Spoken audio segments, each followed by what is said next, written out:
Hello everyone, welcome.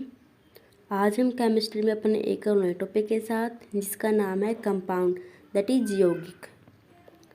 Guys, जब मैंने आपको पदार्थों का वर्गीकरण पढ़ाया था तो उसमें हमने भौतिकी और रासायनिक दो चीज़ों के बारे में पढ़ा। रासायनिक में हमने शुद्ध पदार्थ और मिश्रण के बारे में जाना। शुद्ध पदार्थ मीन्स प्योर और इम्प्योर। फिर शुद्ध पदार्थ को फर्दर डिवाइड कर दिया गया एलिमेंट्स और कंपाउंड में। एलिमेंट्स में हमने मेटल, नॉन मेटल, सब मेटल और मेटलॉइड को पढ़ लिया है। और आज हम पढ़ेंगे कंपाउंड दैट इज यौगिक के बारे में। तो चलिए शुरू करते हैं। तो क्या होता है कंपाउंड? यौगिक क्या होते हैं? जब दो तत्व के कम्बिनेशन से कोई नया पदार्थ बनता है वो नया पदार्थ ही यौगिक कहलाता है। दो तत्व धातु भी हो सकते हैं और अधातु भी। जब उनके कम्बिनेशन से कोई नया पदार्थ बनेगा तो वो यौगिक होता है। जिसके गुण और प्रॉपर्टीज अलग होती हैं तो उन तत्वों से जिनसे मिलकर वह बना होता है। रसायन विज्ञान में वह शुद्ध पदार्थ जो रासायनिक रूप से दो या दो से अधिक तत्वों के एक निश्चित अनुपात में मिलकर एक नए पदार्थ का निर्माण करते हैं यौगिक कहलाते हैं। मैंने आपको शुद्ध पदार्थ के बारे में बताया था कि जो शुद्ध पदार्थ होते हैं वो एक ही प्रकार के मॉलिक्यूल्स से मिलकर बने होते हैं। तो अब देखिए, जब दो तत्व, वे धातु भी हो सकते हैं दोनों या अधातु भी, जब उनके कम्बिनेशन से, उनके मिलने से किसी नए पदार्थ का निर्माण होता है तो वो नया पदार्थ ही यौगिक कहलाता है। यौगिक के गुण उनके अवयवी तत्वों के गुणों से भिन्न होते हैं और जो नया पदार्थ बनता है, जो यौगिक बनता है, उसके जो गुण होते हैं अवयवी तत्वों से डिफरेंट होते हैं। जैसे जल है, आपको पता है जल जिसका फॉर्मूला होता है H2O। हमें पता है जल ऑक्सीजन व हाइड्रोजन से मिलकर बना होता है। ऑक्सीजन जो जलने में सहायक होती है और हाइड्रोजन जो खुद जलती है। ये ऑक्सीजन और हाइड्रोजन के गुण हैं। ऑक्सीजन जलने में सहायक होती है और हाइड्रोजन खुद जलता है। तो इन दोनों के कॉम्बिनेशन से क्या बना? जल बना, जो कि खुद आग को बुझा देता है। तो यहाँ से क्लियर हो जाता है जो ऑक्सीजन है और हाइड्रोजन है उनके कॉम्बिनेशन से जो नया पदार्थ बना है वाटर, वह इनके गुणों से एकदम विपरीत है। ये दोनों जलने में सहायक होती हैं और जो जल होता है वो आग को बुझा देता है। और यहाँ पर बात की गई है एक निश्चित अनुपात की। जो वाटर बना है H2O वो निश्चित अनुपात में होता है। यहाँ पर रेशियो दी हुई है 2:1। हाइड्रोजन के 2 हैं और ऑक्सीजन का 1। तो आई होप आपको समझ आ गया होगा कि यौगिक क्या होते हैं। तो चलिए आगे बढ़ते हैं। नेक्स्ट है यौगिक के प्रकार, टाइप्स ऑफ कंपाउंड। जब भी कंपाउंड की टाइप्स के बारे में बात की जाए तो हम दो प्रकार की टाइप्स को पढ़ते हैं, कार्बनिक यौगिक और अकार्बनिक यौगिक। कार्बनिक यौगिक होते हैं जिसमें कार्बन पाया जाता है, जिसमें कार्बन हो, और अकार्बनिक यौगिक में कार्बन नहीं पाया जाता। जैसे एग्जाम्पल देख लीजिए कार्बनिक यौगिक का CH4। यहाँ पर कार्बन दिया हुआ है तो इसमें कार्बन है तो इसलिए ये कार्बनिक यौगिक है। ये होता है मीथेन का फॉर्मूला CH4। और कई बार ये क्वेश्चन भी पूछ लिया जाता है कि कार्बन का प्रथम अनुरूप कौन सा होता है। तो कार्बन और हाइड्रोजन का प्रथम कॉम्बिनेशन होता है मीथेन CH4। आगे है इथेन C2H6, इसमें भी कार्बन दी हुई है। नेक्स्ट प्रोपेन C3H8, इसमें भी 3 कार्बन दी हुई हैं। तो और भी बहुत सारे एग्जाम्पल्स हैं कार्बनिक यौगिक के। आगे अकार्बनिक यौगिक जिसमें कार्बन नहीं पाया जाता, जैसे हाइड्रोजन है और H2O वाटर है, इसमें कार्बन नहीं है। इसी प्रकार NaCl सोडियम क्लोराइड का फॉर्मूला होता है ये, इसमें भी कार्बन नहीं है। तो ये अकार्बनिक यौगिक के एग्जाम्पल हैं। तो अब ये नोट देखिए, इसमें अपवाद दिए गए हैं। कुछ कार्बन के यौगिकों को कार्बनिक यौगिक की श्रेणी में नहीं रखा जाता। अब कहा गया है कुछ जो कार्बनिक यौगिक होते हैं जिनमें कार्बन प्रेजेंट होती है लेकिन फिर भी उन्हें कार्बनिक यौगिकों की श्रेणी में नहीं रखा जाता। वो होते हैं कार्बन डाइऑक्साइड CO2, इसमें कार्बन होता है लेकिन फिर भी इसे कार्बनिक यौगिकों की श्रेणी में नहीं रखा जाता।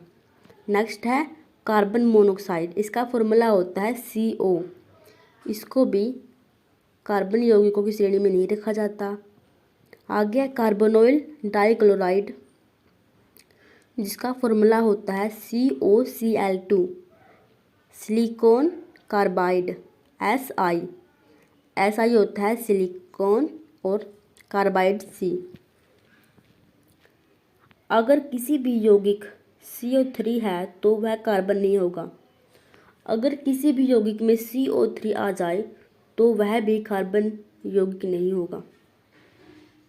तो यह आपको याद रखना है, अगर किसी भी यौगिक में CO3 आ जाए तो वह कार्बनिक यौगिक नहीं होगा। अब एक क्वेश्चन और यहाँ से आता है कि सर्वप्रथम प्रयोगशाला में बनने वाला कार्बन यौगिक कौन सा है। सबसे पहले कौन सा कार्बन यौगिक प्रयोगशाला में बनाया गया था, वो है यूरिया, जिसका फॉर्मूला होता है CH4N2O। ये यूरिया का फॉर्मूला होता है। आगे है यौगिक की क्रिया या संयोजकता। यहाँ पर धातु दी हुई हैं और इस साइड इस टेबल में दी हुई है धातु, और साथ में यहाँ पर लिखा हुआ +1 +2 +3 +4। तो यहाँ पर आयन दिया हुआ है जो Na है। Na क्या होता है, सोडियम, और K होता है पोटासियम, Li लिथियम। तो यहाँ पर इन तीनों के ऊपर चार्ज दिया हुआ है +1, सोडियम पोटासियम और लिथियम पर चार्ज दिया हुआ है +1। आगे है बैरियम मैग्नीशियम कैल्शियम और आयरन। बैरियम Be, Mg होता है मैग्नीशियम, Ca कैल्शियम का सिंबल होता है, और Fe आयरन, इन पर चार्ज दिया हुआ है +2। आगे है एल्युमिनियम, जिसका सिंबल होता है Al, क्रोमियम का होता है Cr, और Fe आयरन, इन पर चार्ज दिया हुआ है +3। आयरन Fe पर +2 और +3 दोनों चार्ज आती हैं, कभी +2 आता है तो कभी +3। आगे है Sn क्या होता है, टिन का सिंबल क्या होता है Sn, और Pb क्या होता है, लेड। आपको याद रखना है Pb, ये लेड का सिंबल होता है। ये वही लेड है जो मैगी में पाया गया था। Pb लेड का सिंबल होता है।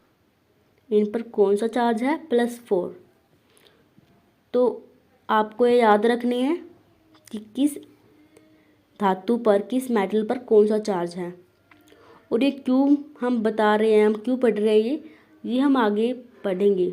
आगे हमें इसके बारे में पता चलेगा कि हम ये क्यों पढ़ रहे हैं।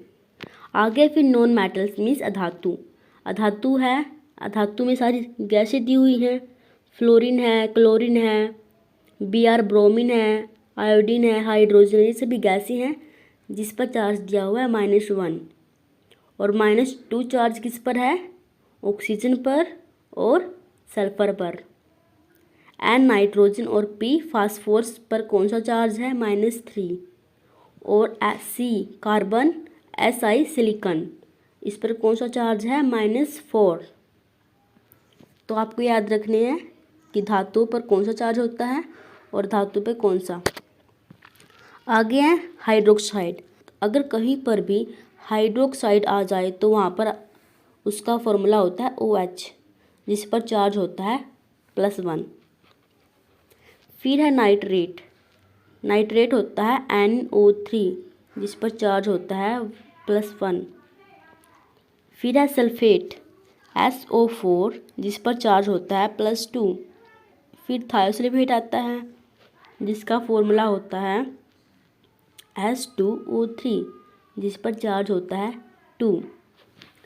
फिर कार्बोनेट का फॉर्मूला होता है CO3। हमने पीछे भी पढ़ा था कार्बोनेट के बारे में। अगर किसी भी यौगिक में CO3 आ जाए तो वह कार्बनिक यौगिक की श्रेणी में नहीं आएगा। तो CO3 पर चार्ज होता है +2। आगे है बाइकार्बोनेट HCO3 जिस पर चार्ज है +1। तो आपको ये याद रखने हैं, आपको ये टेबल भी याद करनी है और ये कुछ फॉर्मूले ये भी याद करने पड़ेंगे। अब हमने ये क्यों याद किए, क्यों इनके बारे में पढ़ा, अब हम पढ़ते हैं आगे। अब ये हमारे हैं फॉर्मूले। हाँ, एग्जाम में आपसे पूछ लिया जाएगा कि सोडियम क्लोराइड का फॉर्मूला क्या होता है, सूत्र क्या होता है। तो आपको पता है सोडियम क्या होता है Na और क्लोराइड होता है Cl। और हमने पीछे पढ़ा था कि जो सोडियम होता है उस पर +1 चार्ज होता है, तो यहाँ पर हमने लिख लिया 1। और जो क्लोराइड होता है, क्लोरीन होता है, उस पर भी 1 होता है, तो यहाँ पर हम 1 लिख लेंगे। अब यहाँ पर क्या होगा गाइज, यहाँ पर होगा, हम यहाँ पर क्रॉस कर देंगे। जो क्लोरीन का चार्ज है 1 वो सोडियम पर चला जाएगा और जो सोडियम का चार्ज है वो क्लोरीन पर चला जाएगा, तो यहाँ पर हो जाएगा Na पॉजिटिव Cl नेगेटिव।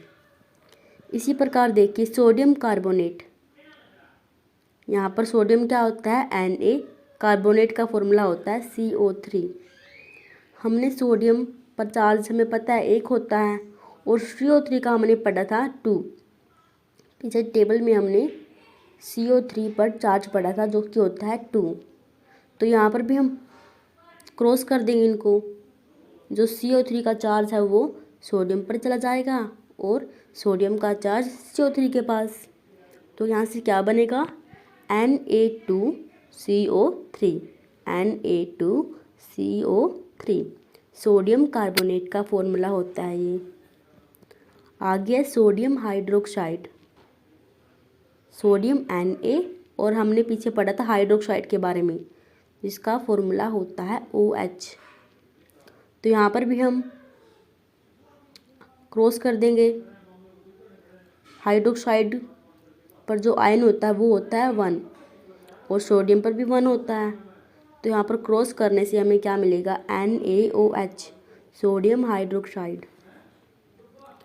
आगे है एल्यूमिनियम ऑक्साइड, एल्यूमिनियम Al, उस पर चार्ज होता है 3 और ऑक्साइड पर होता है 2।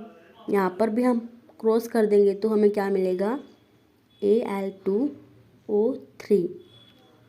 उसके बाद आता है सोडियम बाइकार्बोनेट, सोडियम का सिंबल होता है Na और बाइकार्बोनेट का HCO3 और HCO3 पर +1 आयन होता है, तो यहाँ पर हम क्रॉस करेंगे, उनके आयन को एक्सचेंज कर देंगे तो हमें क्या मिलेगा NaHCO3। फिर है एल्यूमिनियम ऑक्साइड, एल्यूमिनियम पर हमें पता है 3 आयन होता है और ऑक्साइड पर 2, तो यहाँ पर क्रॉस करने पर हमें क्या मिलेगा Al2O3।